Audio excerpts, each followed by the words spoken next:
E Paulo, pô, hoje você tem uma legião de gente que te segue, você tem resultados inquestionáveis nesse mercado, mas conta um pouco lá do começo. O Paulo que não tinha track record, que tinha Hum, dúvida. Eu já ouvi algumas das tuas histórias e você passou por momentos muito difíceis, né?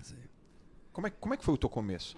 Lá atrás, né? Lá atrás eu sou cearense, né? Mas eu fui com 1 ano pro Rio de Janeiro e me criei lá. E aos 17 anos meu pai tinha quebrado.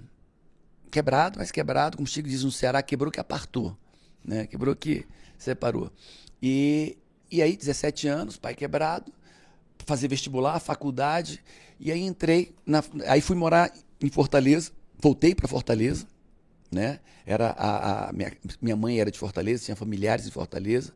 Então, eu cheguei em Fortaleza e fui fazer faculdade. E dos 17 anos aos 30 anos, aí, meu amigo, a peia foi grande. 17 aos 30. A gente tá falando aí de 13 anos. 13 anos. 13 anos de muita dor. 13 anos de um casamento que fracassado, 13 anos de muitos baixos e poucos médios, né? Porque não dá nem altos e baixos, era muito baixo e O que médio. que você fazia? Cara, Trabalhava com o quê? eu fazia faculdade. Só que Tá, a faculdade que eu fazia no início é de manhã, tarde e de noite. Então eu não tá, conseguia trabalhar. E não tá. tinha dinheiro nem para o ônibus.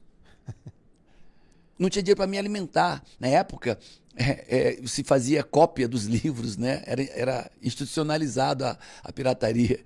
E eu não tinha dinheiro para fazer as cópias dos livros. Sim. E aí o que eu fazia? Eu saía de casa cedo, para ir para a faculdade, eu saía mais cedo e ia comprando sola de sapateiro, borracha, cola, né? Para fazer cinto de musculação. Aí eu passava, comprava no centro, e aí pegava 3 ônibus, 4. Tá. Aí depois pegava, deixava nos sapateiros, para eles cortarem a sola, para cortarem as borrachas, as fivelas, os arrebites e montarem os cintos. Aí deixava em outro canto para fazer uma serigrafia, e quando eu voltava da faculdade, eu saía recolhendo tudo isso. Sim. Então minha vida foi, eu fiz a faculdade dentro de ônibus, indo, deixando material, aí depois voltava pegando material, chegava em casa, estudava no ônibus, porque eu não tinha outro momento para estudar, e aí dentro do ônibus, estudava ali dentro do ônibus, e quando chegava em casa, voltava na bicicleta e ia vender nas academias. E aí passava a noite vendendo nas academias, voltava 11 horas, a última academia fechava, eu estava lá vendendo cinto de musculação. E aí eu comecei a ter Que o cinto? dia. Aqueles do pano de cintura? Aquele cinto para Sim. dar suporte à Tá. lombar, né? E aí eu comecei a me sustentar. Eu já tinha dinheiro para comprar os livros, eu tinha dinheiro para o ônibus, eu tinha dinheiro para lanchar. Supostamente meus pais me mantinham, mas nem todo mês tinha, e na verdade Uhum. era muito confuso isso. Meus pais estavam passando por problemas muito difíceis também, né? E aí começou, e daqui a pouco isso na casa da minha avó. Aí eu comprei aquelas máquinas bem velhinhas de costura, sabe? Sim. E Aquela que o pezinho assim? é. Aí botava um motorzinho atrás e eu comecei a fazer colchonete de musculação para vender nas academias.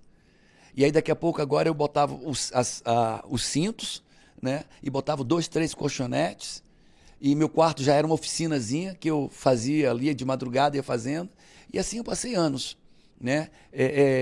Sobrevivendo dessa maneira. Você fazia faculdade de quê? Engenharia. Engenharia. É. E aí, e foi. Aí depois eu queria crescer, né? E esse dinheiro não dava pra muita coisa. E aí eu comecei a vender sunga na praia. Eu tinha que tinha 7 dias, só estava trabalhando 5, 6. Sim. Então o sétimo dia era na praia. Eu faccionava as sungas de praia e ia vendendo. E botava na bicicleta e ia pra praia e ficava vendendo na praia. Sim. Aproveitava, jogava frescobol. Não Aham. tinha orgulho, amigo. Aí parava um pouco, jogava frescobol com os amigos e vendia mais ali. Aí um amigo vendia para o outro amigo e, e assim foi. Sim. E aí casei. Meu primeiro casamento foi um caos. Um caos, um caos. E né, não estou culpando ela absolutamente nada, zero. Sim. Né? Mas os problemas financeiros, as minhas debilidades emocionais, né, as dela também, Uhum. porque um débil se relaciona com outro débil. Não dá pra um débil se relacionar com Não, uma pessoa nem que não rola. nem atrai, não tem nem percepção energética, né? Não tem, não tem. Quando você vê uma pessoa, e ele tá maltratando ela. Os dois são doentes. Um é doente por bater, outro é doente por apanhar. Você fala uma frase que é assim, né? O outro. Como é que você fala? O outro só tolera o que você permite? Como é que é? Cada um só vive aquilo que tolera. Cada um só vive aquilo que tolera. Aquilo que eu tolero que é ruim são meus vícios emocionais. São minhas debilidades emocionais. Né? E aí foi até que ela me deixou, né? Até que ela me deixou, e aí muita dor, muito sofrimento. Entreguei nessa época tinha um negócio, entreguei a loja inteira para ela, para essa primeira esposa, né? Eu com muitos problemas financeiros e ela no meio, mas entreguei a loja inteira para ela, tá aqui a loja. 6 meses depois ela me devolve a loja, a chave. E a loja vazia. 6 meses depois eu recebo a loja, a chave da loja, sem nenhuma mercadoria, nada, nenhum imposto pago. Caraca. Não quero mais. E era a loja do quê? De colchonete, de roupa de musculação, Sim. de essas coisas de academia, Aham. né? Mas foi, e aí, até que, aos 30 anos, eu veio uma confluência.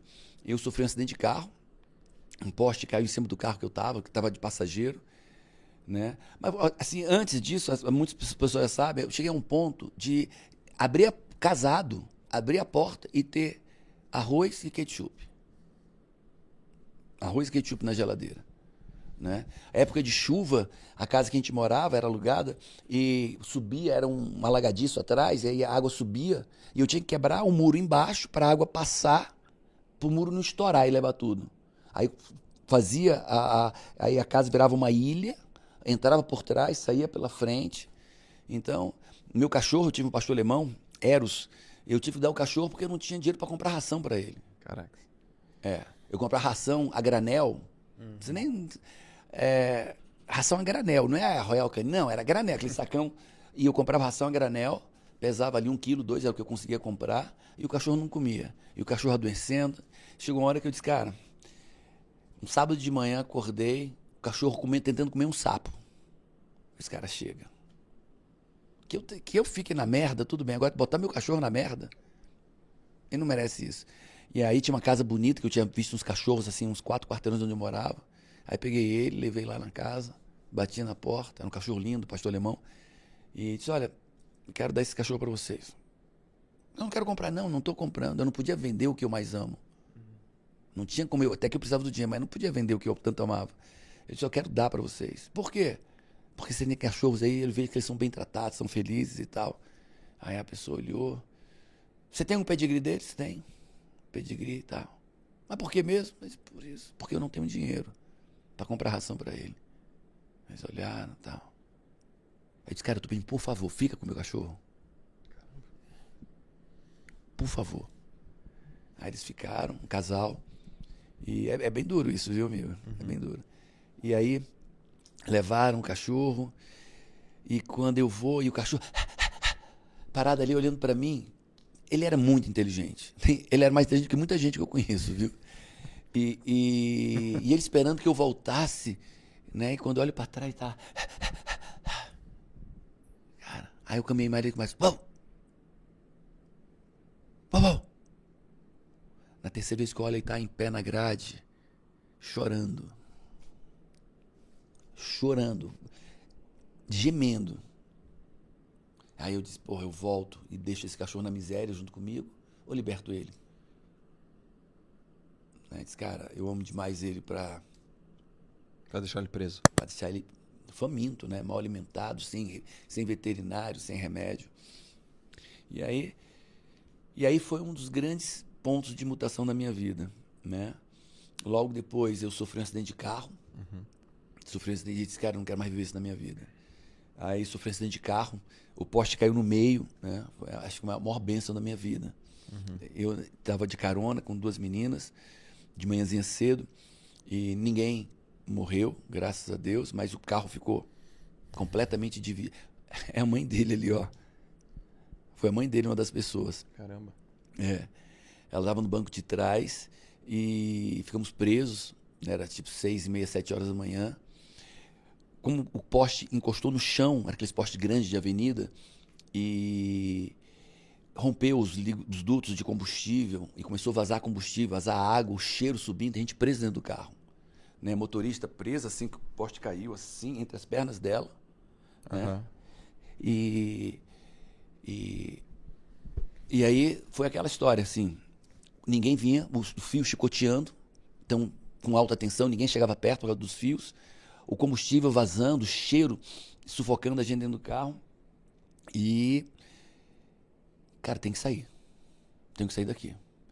E aí consegui tirar a mãe dele primeiro, aí depois consegui tirar a motorista, né? E quando eu saí, foi aquela coisa de Deus, assim, o sol, 7 horas da manhã, brilhando, dando na cara, assim, é como se eu estivesse indo para a luz, como se eu estivesse renascendo das cinzas, do ferro velho, da lata amassada.